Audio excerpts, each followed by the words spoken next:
Berry, a philosopher, and Hugo Montbrison, Hello, everybody. a professor of communication. Thank you. During the last century, people have started to change their behavior and to see themselves as well as the society in a different way. After seeing what values are prominent in our current society, let's see the role that communication plays in it.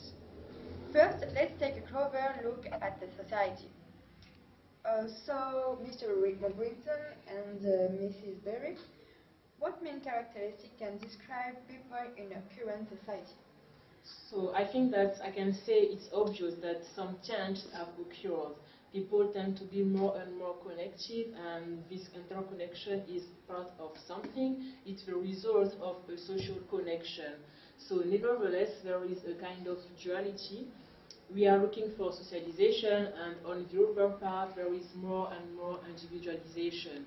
So even if we think that we do exist outside, the truth is that it's the society that allows us to be something, to be a part of, like to be considered like individual.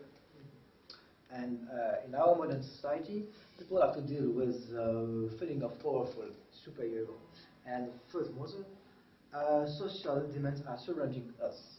So both facts lead to internal repression and sacrifice. We think of people as the value of our society. It is what is being implied. But the truth is we are only being restricted by norms, and a society implied we follow things to be the part of it, but we also cultivate our singularity. So, what does it mean for individualism? How does it fight in our society? I think so, because individualism is something that has deep roots in our society, and it's linked to the past. In fact, it's like a social phenomenon, and it has started at the end of the 19th century, and most philosophers are against going back to what we have previously. So they don't want a holistic society like the Greek one, and modern society as a new conception of freedom, which is linked to autodetermination. These philosophers are in favor of this new conception of freedom. Okay, thank you. How was it like in the Greek society? I can answer. In the Greek society, freedom was in public sphere. Nowadays, this freedom is in the private sphere. Slave had more freedom than citizen if we consider the modern conception of liberty. But modern democracy is also threatened by the phenomenon of atomization. Everyone has need to be more independent, but it means that does not have the time to find the truth and take belief as such. And it means that the position tends to be the same everywhere. Okay.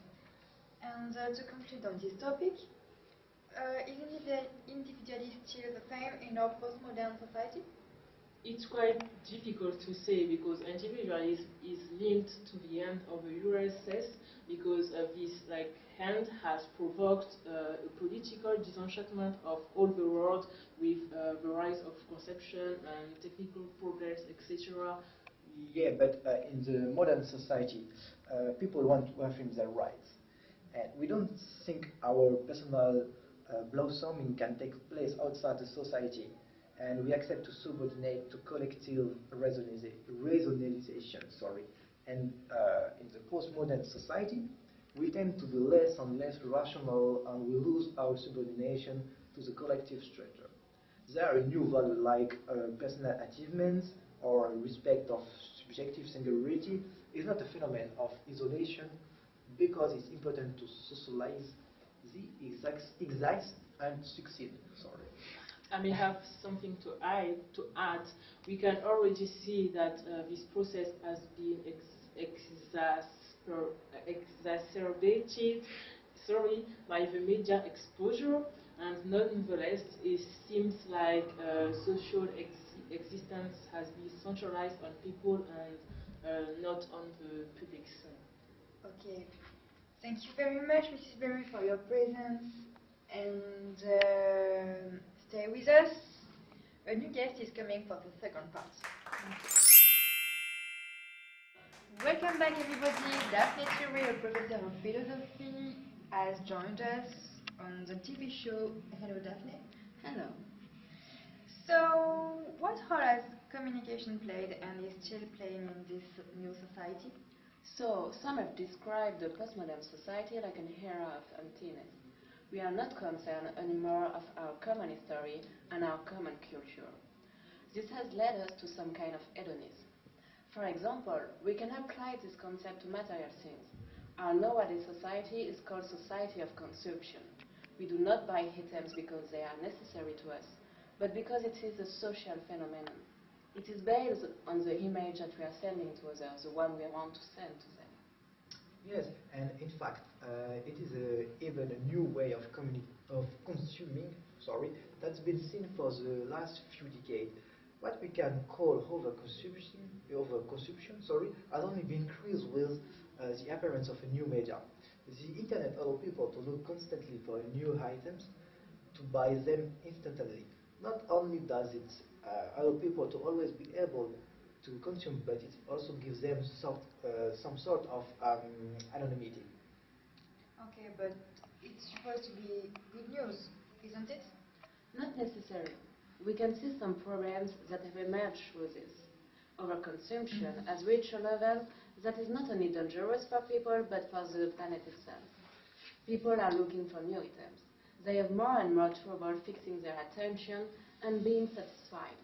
They desire something, but when they buy it, the time of satisfaction becomes shorter and shorter. The internet has a special role in this. People can look all the day long for what they want. They do not have to try things. It is like giving people a tool to satisfy their desire instantly. But we also know that the internet is changing our brain connection. We have more and more trouble concentrating on things, and we are multitasking so much that a singleness of purpose seems to be more and more troublesome. This not only change our way of being, but the way we interact with others. So, people are changing through this. Are there some characteristics that we can witness? Well, in fact, there is also a new form of narcissism that occurs from this. It is a form that can only be lived together as a group. Communication has become a way of being, to exist for other people. It means that even if it seems like communication is all around us, we don't use it as a way to communicate, really it means to exchange. This almost overwhelming communication has not eliminated the problem of atomization. It has even made it more deep-rooted. And we spoke of era of emptiness. Communication goes along this term that we communicate, but we have nothing to say. For example, we tend to overuse message to say many meaningless things, and new social networks only emphasize this. They analyze the prime concept of friendships and of communications. It shows us things we do not care about, and we have more information that we can deal with this. But it does also seem logical with the fear of being disconnected, of not knowing something important. In fact, we have seen the importance of being socially present in the postmodern society. Furthermore, this communication is mostly about the private sphere. It is paradoxical in that we saw that our freedom is supposed to be mainly in the private sphere. It means that we tend to think that private nowadays is really important, but nonetheless we choose to put our life and purpose into the public sphere. And we choose to do this because we have a need of recognition, and it cannot come from direct contact in that they tend to decrease. Okay. So, what can you say to conclude? To conclude, communication instead of going both ways and having a meaning to give is a way to satisfy your need of recognition. Okay, it was very interesting. We learned many things today. Thank you, boss. You're welcome. Thank you, everybody, and see you the next time for the next topic, happiness in the society.